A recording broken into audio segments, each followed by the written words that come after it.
Какво става, гайс? Днес е събота, станах точно горе-долу преди 40 минутки. Днес имаме супер много работа, но в същия този момент не е чак толкова напрегнато, както делничните дни. Тъй, че сега отиваме да тренираме на гладно, просто защото опитвам се да сваля малко килограми и предпочитам да си оставя повечето калории за втората част от деня, за да може просто да хапвам малко по-обемно на едно хранене. В самото видео, малко по-натам, когато се прибереме от тренировка, смятам да поговорим за това как станах финансово свободен и няма абсолютно нищо сложно в това. Отнема време, малко отдаденост и със сигурност, ако човек си приоритизира задачите много по-добре от мен, за което ще разкажа чисто от към грешки, нещата могат да се получат доста по-бързо, доста по-лесно, доста по-приятно. Отиваме да правим общо взето крака, като няма да е абсолютно нищо съществено, просто защото има малки проблеми с кръста,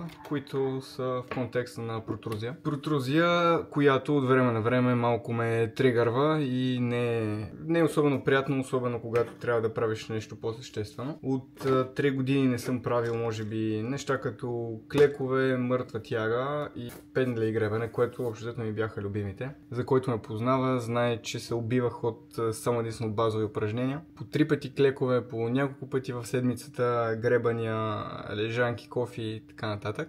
За горната част нещата си остават и са си все още легит, с изключение на гребането, но долната част доста изостава. Отиваме, нещата, които конкретно сега ще направя, ще са малко по-малко от това, което правя стандартно, просто защото последните 2-3 дни нещо там се случва и по план мисля да имаме хип екстензии, лек сгъвания и лек разгъвания. И хипотетично мога да опитам с лек пресен, но най-вероятно там ще има леко напрежение и предпочитам да не се натискам, не е чак такъв приоритет за мен. По-важното е просто да отида. Ще си поговорим, както казах, за финансова свобода, ще си поговорим за моята работа, ще покажа, може би, не съм предвидил със сигурност, проекти, с които работя, особено тази седмица, последните 10 дни по-скоро бяха феноменално интересни. Просто защото започнах работа с 3 или 4 фирми, като общо взето едната е за техника, която е нова, и отделно имат секция за техника, която е нова, но разопакована, което е нещо много страхотно. Маркови продукти. Друга за хранителни добавки. Отново добавки, които за цялостно холистично здраве имат изключително огромна гама. Те си ги произвеждат, а в същия този момент имат възможност да произвеждат и хранителни добавки за вас, което е много готино. Отделно една фирма, която е за акваристика, мисля, че така се казваше. Акваристика и съответно предлагат аквариуми, осветление, там някакви части маркучета, хранителни добавки и храни за рибки и още супер много неща, но това е основното. По всички тях започваме буквално с едно и също. На първо място, чисто от към потребителско преживяване, магазините имат какво да желаят да се подобри. Тъй, че започваме с основни conversion rate оптимизационни процеси, които чисто целят на базата на евристичен анализ, на добри практики, да изчистят всички проблеми, които има визуално по един уебсайт, разбира се, в последствие и на базата на конкретни данни. Ще анализираме как реагират хората на даден елемент, ще тестваме АБ тестове, за да се подобрява все повече и повече. Оттам насетне се преминава към активна работа по SEO с идеята да придобием органичен трафик и Google реклама. Това е предвидено за абсолютно всички магазини. И цялостно се борим да изградим някакъв холистичен план и стратегия. Не просто да купуваме реклама, а по какъв начин да привлечем точно вниманието и да накараме хората да се заинтригуват, като изграждаме оферти. Цялостно, във времето ще показваме, ще си говорим за това. И отделно, все още сме в преговори, просто чакам и очаквам. Още 3 фирми една от тях е за хранителни добавки от Турция, втората фирма е за чревно здраве, нека просто така да го кажем, и третата е за спортни дрехи. Би следвало сега, тази седмица, която идва, да разбера за всички и ще ви държа в течение. А сега може да отиваме към залата, за да не се бавим вече, понеже имам немалко работа. Бързо даже показвам, понеже сега излизаме, ще направим, до залата отиваме пеша по малко по-далечен път, за да направя допълнително действително крачки на гладно, но пием съвсем малко кокосова вода. Кокосова вода на Тайкоко. Кокосова вода директно от Тайланд, от специален сорт кокоси. Общо взето най-високият клас кокоси са те. И с идеята малко да съберем електролити, да се хидратираме по-добре, минаваме през един магазин за Monster и отиваме директно на зала. Добре, излезнахме. Сега общо взето просто се опитвам, понеже имам си някакви... Всъщност не съм свикнал да говоря толкова навън. Малко ми е по-странно, но точно заради това ги правя тези видеа, да свикна. Като точно това ми е основната цел с канала. Разбира се, на който мога да помогна, ще помогна. Но до там. И както казах, си пиеме на Тайкоко водата. Преди това не бях. Не успях да снимам от залата, так му приключих, но то така ли иначе не беше нещо, кой знае колко съществено. 4 серии лек разгъвания, сгъвания. Опитах се малко хип екстензии, но общо взето нещо съществено. Днес ще наваксам малко повече с крачки. Сега ще се прибирам, ще хапнем нещо, като дори съм решил може би да си взема протеинов сладолед. И ще поговорим реално за това по какъв начин успях да достигна финансова свобода. Като под финансова свобода е силно препоръчително да можем да направим разликата между финансовата свобода и независимост. Тъй като под финансова независимост, когато става въпрос, там говорим за това да можем чисто и единствено с пасивни доходи, без да е необходимо да работим и каквото и да било, да се изхранваме и общо да ни стигат парите за всички наши основни разходи за живот. Що се касае до свободата, това за което става на въпрос просто е по какъв начин, или по-скоро това за което става на въпрос, просто е да имаме възможност по всевъзможен активен начин да правим толкова много пари, че просто да не мислим за тях. Един вид да имаме далеч по-малко харчове, отколкото са ни приходите и да не работим от заплата на заплата, да няма нуждата като цяло да се притесняваме от каквото и да било. Не е необходимо да е чак така. Аз генерално сам по себе си нямам кой знае какви големи разходи, но това, ситуацията, която е при мен е, че аз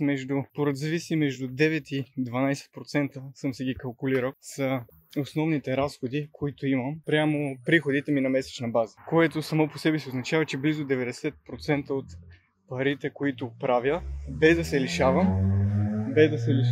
поддържайки стандартният си начин на живот, успявам на практика да си ги спестя. И това е реално именно с активна работа. Докато се пребера, така или иначе, мятам поне да захвана темата. Вече в нас ще я довърша малко по-съществено, но това, за което стана въпрос, е, че чисто по история, аз бих казал, че от малък имам примера и това да искам да направя нещо свое, без да знам как, просто защото всички около мен, родителите ми, баба ми, дядо ми, всички, общо взето, бяха успешни в един или друг вид бизнес до едно или друго време, тъй като не всички, общо взето, продължиха и успяха да поддържат успешен бизнес, което е напълно нормално. Особено ако разчиташ на късмет до голяма степен и имах си го цялостно тълпено или по някакъв начин, че е добре и че искам като цяло не да работя за някой друг, а да си направя нещо свое, което няма абсолютно в днешна гледна точка, като го погледна, няма абсолютно никакво значение, просто защото ние в двата случая служим. И това, което имам предвид, е, че ние в двата случая общо служим все на някой. В единия случай, когато работим на наемна работа, ние служим на нашия шеф. Когато имаме собствен бизнес, ние служим на нашите клиенти. И в случая аз имам няколко бизнеса, като основният ми е именно да помагам на други бизнеси да привличат клиенти и да оптимизират генерално своите разходи по привличане на клиенти чрез по един или друг начин. И реално аз отново завися и служа по-скоро на тях. Тъй, че в един случай имаме грубо някаква въображаема свобода и бих казал много повече стрес. В другия случай обществото ни е казало, че това, видиш ли, е нещо лошо да работиш за някого, но пък си не е свободно. Нямаме чак толкова голям стрес, освен хипотетично финансовия, ако парите, които изкарваме от работата са ни достатъчно или не. Това е едно от нещата, които бих казал силно препоръчително да бъдат засегнати поне в началото. И генерално, след като казах какъв ми е старта и с какво занимавам, другият ми бизнес е свързан с хранителни планове. И хранителни планове звучи малко несериозно, но работя с хора с диабет, инсулинова резистентност, метаболитни проблеми и тем подобни. И започнал съм с стандартните фитнес тренировки и хранене, но това в един момент стана прекалено скучно, че да има някакъв смисъл за мен. И в последствие премина както към такъв тип консултации, така и към хранителни добавки, които са си формулирани именно от мен, за да може на хората, които поради една или друга причина не желаят да предприемат активните действия с хранителен план, с допълнителна активност, то поне малко от малко да могат да подобрят своето състояние, именно чрез нещо, което го приемаш за 2 секунди под формата на хранителна добавка. Но за да стигна до тук ми отне супер много време, просто защото бях направил много грешки през годините и те не чак толкова фрапантни, просто грешки, които ми загубиха време. Чисто от към последователност на нещата, защото основните ми компетенции са супер различни, супер интересни и си изискват своето. И имах периоди, в които бях плътно в едното нещо, плътно в другото, плътно в двете и получих дори паника атака. За първи път миналата година в началото някъде. Заради това в момента съм се фокусирал точно и единствено в едно единствено нещо. Но реално от 14 годишен, 15 годишен, съответно от 2014 се занимавам започнах да тренирам, започнах да задълбавам супер много, защото аз когато видя интерес в нещо, ставам супер маниачен и го изяждам с кориците, за да бъда възможно най-начетен, възможно да нямам празно. И това до толкова много ме запали, че в продължение на 8 години може би да е имало 1, 2, 3 дни, в които аз въобще просто да не съм вкарвал в MyFitnessPal какво съм хапвал, колко съм хапвал и така нататък. Без значение празници, Коледа, Нова година, рождени дни, аз абсолютно всичко общо взето в продължение на 8 години си го вписвах и не ме интересуваше нищо странично, за такъв тип май не става на въпрос. Проблемът беше, че имах знанията, помагах на хора, но не можех да скалирам, не можех да се изхранвам от това нещо, просто защото има много голяма разлика от това да правиш бизнес и от това да имаш хоби, която аз не я осъзнавах, защото вярвах, че основното нещо е просто да имаш добър продукт или добра услуга, което тотално не е така.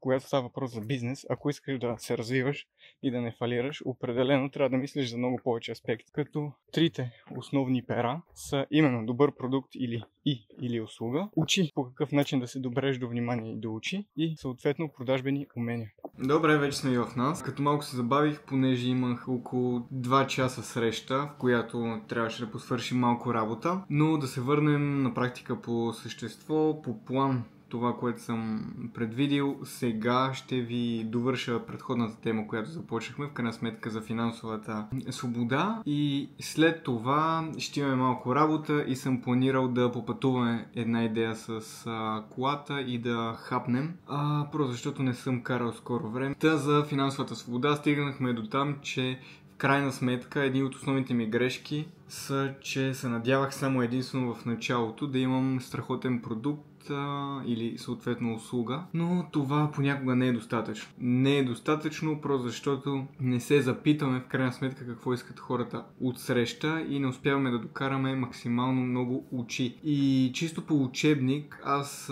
знам на 100% какво, как и защо трябва да бъде свършено и това изисквах от хората от среща. Що се касаеше до тренировки, отслабване, покачване и така нататък. Но го изисквах на 100%. Защото знаех, че това е правилното, но не разбирах, че хората не искат 100%. Те искат 60%, те искат 70% усилия, с които да постигнах някакви резултати. Масово, човекът на 40 години, 50 години, той не иска 45 см бицепс, плочки и така нататък, той иска просто да е без коремче. Но поради някаква причина аз бях толкова супер много вманиачен, че си казах, че щом аз искам на 100%, всеки друг иска. И това е проблем номер 1. Проблем номер 2 е, че не успявах да достигна до много хора. Да, знаех за социалните мрежи, както най-вероятно много от вас. Качвах полезно съдържание, даже качвах супер много полезно съдържание, но в същото този момент беше скучно и не привлича внимание. Да, нямах толкова силен успех. Имах хора, с които да работя, но далеч от това да ми е достатъчно да се занимавам 100% само единствено с коучинг. Последствие 2018 година започнах да инвестирам покрай един силно казано приятел, където той ми даде няколко насоки. В началото започнахме с крипто. Започнах да инвестирам в крипто, това, което той ми беше препоръчал през една платформа на Celsius. Основателят на тази платформа е един от хората, които създават Skype, и инвестирах, като бях закупил, наистина ще излъжа, нещо от сорта на известно количество Celsius, техният токен, BNB и може би ще излъжа, но мисля, че малко Ethereum или биткоин. Наистина ще излъжа, това беше тотално началото. Имах някакви спестени пари. Нито знаех какво значи борса, откъде се купува това нещо, как се купува, защо се купува, къде се влиза и въобще какво представлява криптото. Бях чувал, особено покрай един от моите учители в гимназията по информационни технологии, страхотен преподавател, още 2000, не знам, ще излъжа, 14-15 ни говореше за тези неща, ни говореше за крипто, говореше ни за супер много неща. Дори се бях опитал от един компютър, може би е 90 някоя година, лаптоп, да купая крипто тогава, без въобще да знам какво става на въпрос. Резултат никакъв, разбира се. Но малко след като инвестирах в началото, очаквах малко по-динамично да се случват нещата. Те не се случваха толкова динамично, просто такъв беше периода. Като ние ги бяхме стейкнали, съответно взимахме някакъв процент лихва допълнително от главницата. И това реално, което се случи, е, че последствие аз през Binance започнах да си купувам други валути. Бях закупил Dogecoin, просто защото беше модерно, Polygon, много неща. Купувах, продавах, без да знам въобще какво се случва и къде се намира. Като всеки един човек, който тепърва навлиза в инвестициите си, бях тотално паниран. През 5 минути си отварям телефона да гледам какво се случва, без реално да знам какво купувам, защо го купувам. Просто съм прочел 2-3 изречения. Dogecoin беше много модерен покрай Илон Мъск, тъй като той много говореше за него и напише ли един твит, всичко се покачваше супер много. Та бях закупил, помня за един следобед, сигурно над 100% бях направил, разбира се, с малък капитал вкаран в началото, правиш и 100% на малко, което беше все пак готино, в последствие с Polygon и така нататък. И както споменах малко по-рано, аз се вманячавам супер много. И нещо, когато ми привлече вниманието, аз се убивам да събера цялата информация, която може да бъде събрана за дадената тема. В контекста на хранене и на тренировки имам, може би, десетки сертификати, буквално, от най-големите академии в света, и от Австралия, и от Англия, и от Щатите, навсякъде. Супер много за различни неща. Имам и най-различни учебници и от Оксфорд, и от... Буквално в момента тотално ми избяга от главата. Националната силова и кондиционна асоциация, мисля, че се водеше на Щатите. National Strength and Conditioning Association, мисля, че така беше, тотално ще излъжа. Много силен почитател на Starting Strength и Марк Риптел. Всички тяхни обучения съм ги преминал, учебници ги имам. Общо, нали, става въпрос за мания. Преминах през крипто, последствие това, което не ми беше харесало, е, че с криптото реално ние купуваме актив, който сам по себе си не произвежда благо, което реално стойността му не е задължително да бъде обоснована стойността от среща. Стойността му е на база до голяма степен от търсенето и предлагането, без значение дали това търсене е нереалистично, няма рационално обяснение за търсенето на този актив, като това просто защото Илон Мъск си е качил нещо или защото някъде нещо си там се случва. Нали? Неща, които по каквато и да било причина не подобряват или не влошават само по себе си състоянието на актива. И покрай това се запалих с акциите. И това е може би нещо, което най-много и до ден днешен си ми е страст. инвестирането в акции, в компании, като моето инвестиране е на специално ниво. Това прозвуча много странно. Но под инвестиране тук вече не говорим за...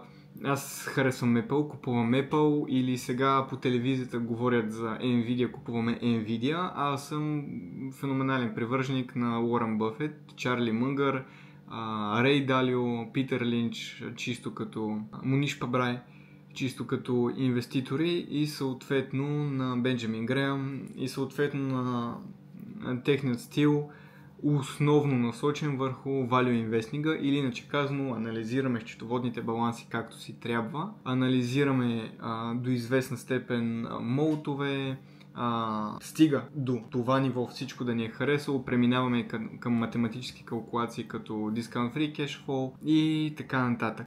До толкова се бях вменечил, имам на повечето инвеститори книгите, карал съм и курсове, 2 години бях част последствие до началото на 24-та година, до началото на 25-та година всъщност, до началото на тази година бях и част от Finance Academy, която е най-голямата академия за финансово образование в България. В нея преподаваме на тематики, свързани с финансовите активи, бизнес развитие, счетоводство и не само.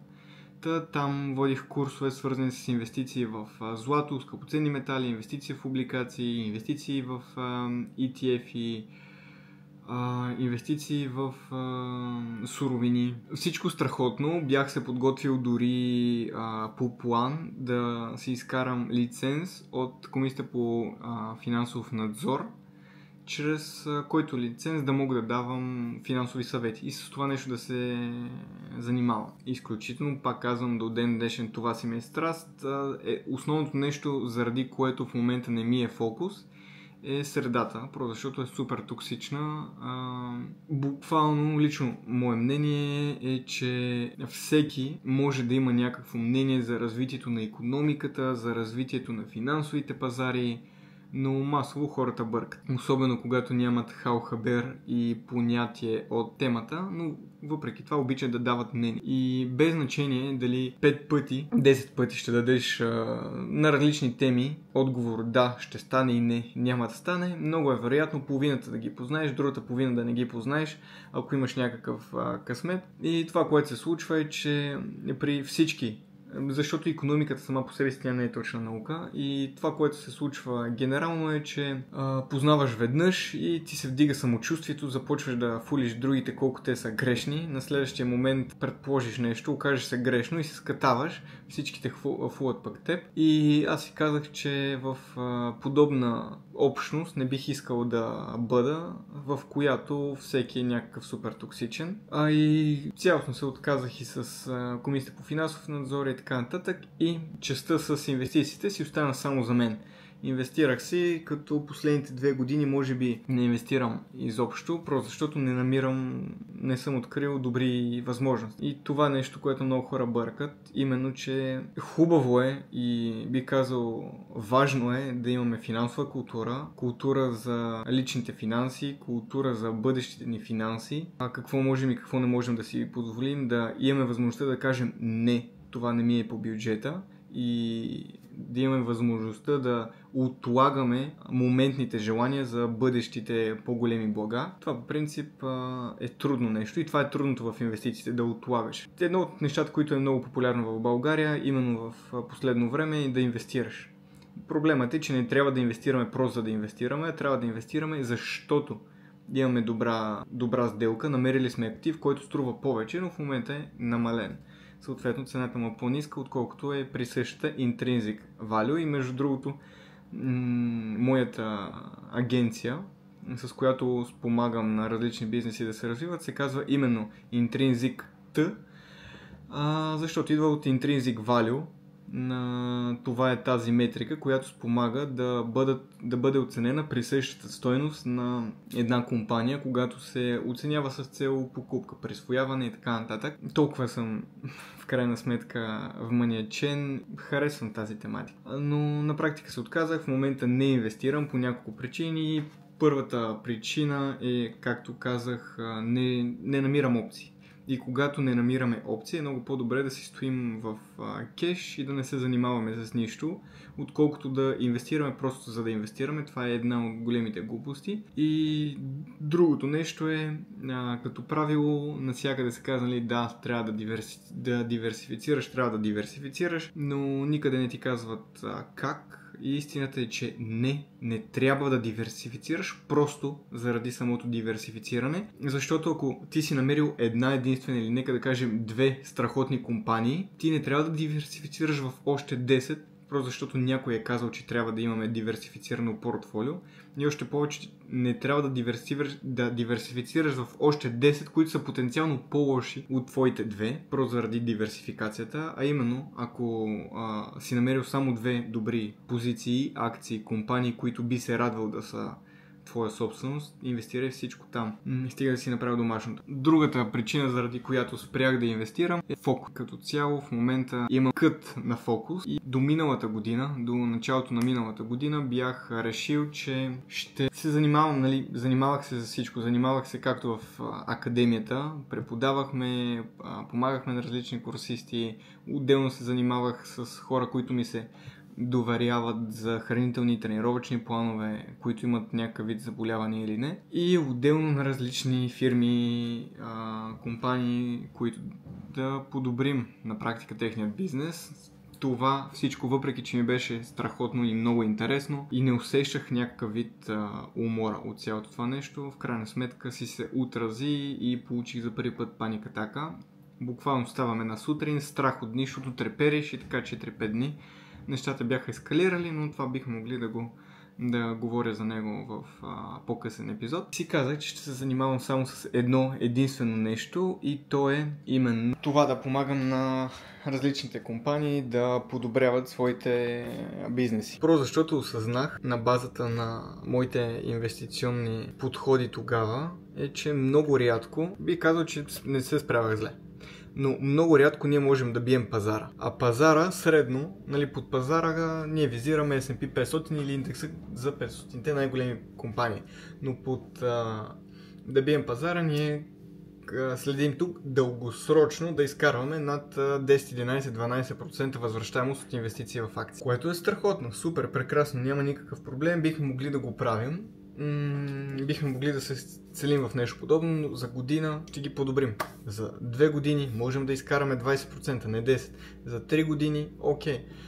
Но дългосрочно е много трудно. Дори да ги постигаме. Ако преди това не изкарваме лично ние някакъв адекватен доход, който сам по себе си да ни устройва, да не се чувстваме лишени, като цяло да чувстваме, че сме окей. Лично според мен не трябва да инвестираме в активи, а трябва да инвестираме в нас. Защото дори да изкараме 100% на малкото, което можем да заделим, това е проблема. Нещо, което аз правех е, изкарвах заплата от рода на 1200, 300, 400 лева, да съм се изкарвал допълнително през коучинг още почти толкова, да кажем максимум 700-800 хиляда лева. Ти когато плащаш наем, когато плащаш съответно сметки и абсолютно всичко, накрая оставаш с никакви пари. И това, което аз правех е, че ощетявах себе си и стандарта ми на живот. Идеята просто да инвестирам максимално много. И това не съжалявам за него, но е безмислено в повечето случаи.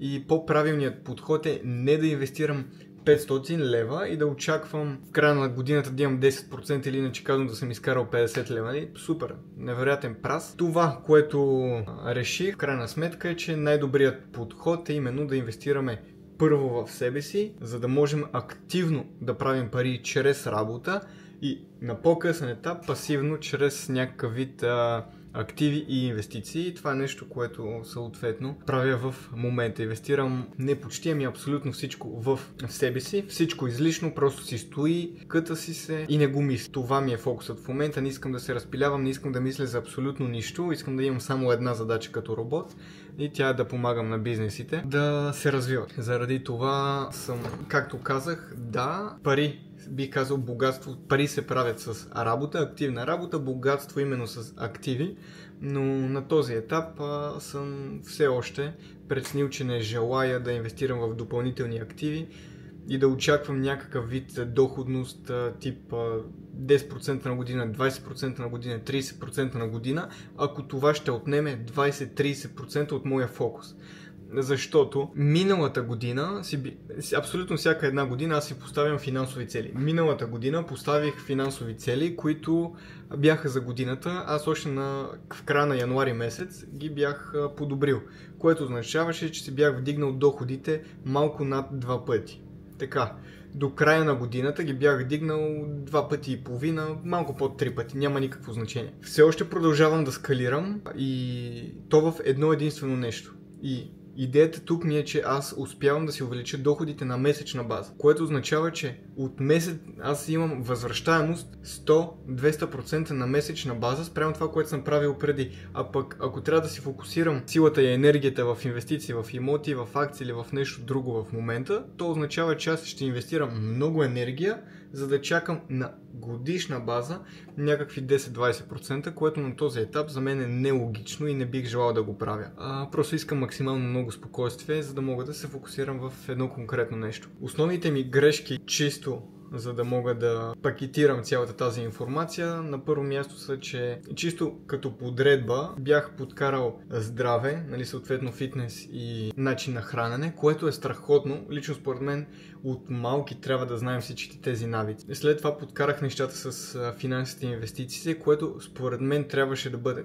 Под финанси и инвестиции тук говорим цялостно неща, свързани с икономика и лично бюджетиране и всички тези неща. Това според мен е супер. Много се радвам за всички тези знания и умения, но те ми отнеха може би около 4-5 години фокус само единствено върху тях, предвид, че те са неща, които е хубаво човек да ги знае, когато вече има активен, силен, голям доход. И може би това е основното нещо, което бих препоръчал на всички, особено в диапазон на 20-30 години, е преди вие да имате експертизата и компетенцията, без значение в какво. И преди вие да сте си повишили адекватно доходите, няма никакъв смисъл да инвестирате и да очаквате, че вие сте на 1000 лева заплата, 2000 лева заплата, ще инвестирате тук 200 лева и изведнъж ще станете някакви милионери. Не става, ще си влошите качеството на живот. Много е вероятно да сте супер емоционални, именно когато нямате толкова голям доход и цялостно преживяване. Точно заради това бих като грешка преустановил и отложил познанието в личните финанси, не, но инвестициите, за сметка на това как да изграждам оферти, как съответно да се маркетирам себе си, как да привличам вниманието. Харесвам си една ниша, без значение фитнес, тренировки или пък да кажем аз ще имам сервиз за коли, автомобили или каквото и да било, но там насетне като умение ние да можем да привличаме вниманието, без значение по какъв начин. Просто трябва да се научим да привличаме внимание, дали през социални мрежи, дали чрез SEO, дали с платена реклама в Google, в Facebook, билборд, радио, телевизия, където и да било. Това са основните неща и начина, по който до този етап разсъждавам, ме отвел до момент, в който парите, които ги правих до 2023 година за цяла година, в момента имам възможността да ги правя за един месец. Пак казвам, харча само 10%, 9% от тях. Нямам нужда като цяло от повече, но съществената идея е, че цялостно трябва да изграждаме умения, които са ценни и които малък процент от хората ги имат. Защото колкото по-трудно е даден човек да ти реши проблема, толкова по-склонен си съответно да ти се плаща. Отделно на това, на колкото по-богати хора решаваме проблемите, толкова повече те ще ни възнаграждават като богати. И именно заради цялото това нещо, ако работим с бизнеси, които правят много пари, е много вероятно съответно и ние да правим много пари, когато им решаваме проблем или им спестяваме време, или пък дори и двете. Тъй, че сега отивам да си изпия Монстъра, понеже съм на аз трудно функционирам, замина почти целия ден, имам малко работа да свърша, след това, както казах, ще пътуваме и ще пътуваме да вечеряме. Харесал съм някакво заведение във Враца, там не съм ходил от 2-3 години, но ми хареса някакво италианско заведение, ще идем да хапнем с приятелката. А сега ще ви покажа на какво ще отделя 20 минутки да почита. Аз между другото ви я показах тази книга, но все още не съм я завършил. И И след това започвам около 2 часа работа с различни фирми, без да си даваме много зор и напрежение. Иначе, ето това тя, Predictable Revenue, Turn Your Business into a Sales Machine with the 100 Million Best Practices of Salesforce.com. Тази книга, сега тотално ще ви излъжа, я намерих през една платформа, в която показват любимите и препоръчвани книги на известни личности. Там може да видим на всякакви, и на актьори, на всякакви известни личности от абсолютно всякъде. Джеф Безос, Марк Зукърбърг, Дуейн Джонсън, всякакви, дори да не са чак толкова популярни. Тази книга е наистина страхотна. Тук се говори именно как да изграждаме оферта, която да е различна и на която хората в крайна сметка да искат нашата услуга, да ни купят или поне да ни отговорят. Ще почита и след това ще ви покажа по какво ще поработвам. Отиваме да хапнем. Айде после. Започнахме вече работа, то пък няма и да остане супер много време да посвършим всичко, но все пак е събота. Няма да си давам толкова много зор. Неделя продължаваме със сигурност доста по-активно, но исках да ви покажа реално една от основните дейности, които зависят от мен, които помагам на бизнесите. Реално това, за което става на въпрос, е именно SEO и тук виждаме на един от бизнесите позицията в Google, на която той се намира, на различните ключови думи, като Detox чай, директно с мен вече на първа позиция от момента, в който сме работили, чай детокс на второ място, матча лате на трето място, силен билков диуретик от 18-то на трето място, пролетен детокс от 100 плюс място на 7 място и така нататък и така нататък.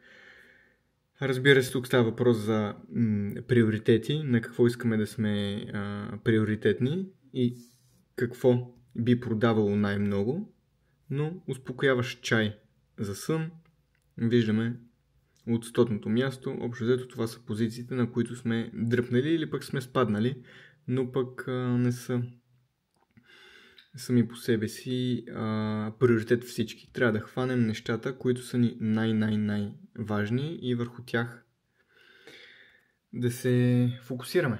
Залагаме си цели на месечна база, на седмична база и си действаме по тях посредством on-page оптимизиране на страниците, техническо SEO, което е в контекста на ако има счупени линкове, счупени страници, счупени връзки с грешки 404, 403.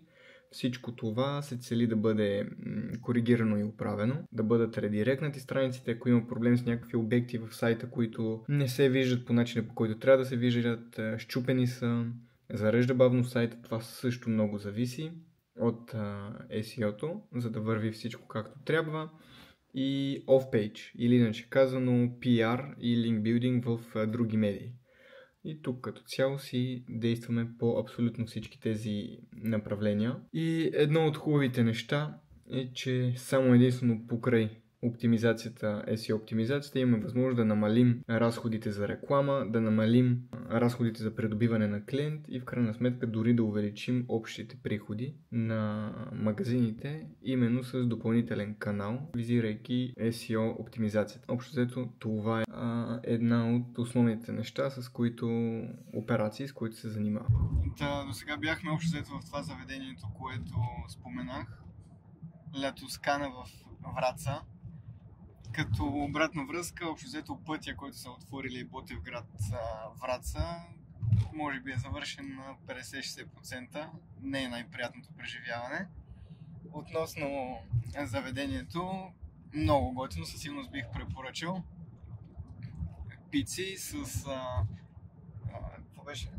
тирамису, много готин десерт. И брауни. Разядки. Ще кача някъде тук из екрана и снимки от нещата, които сме хапвали и общо с това закривам и видеото. Няма да ви приканвам да харесвате, все пак ако ви е харесало, вие си знаете, може да споделяте, да коментирате и до следващото видео. Айде!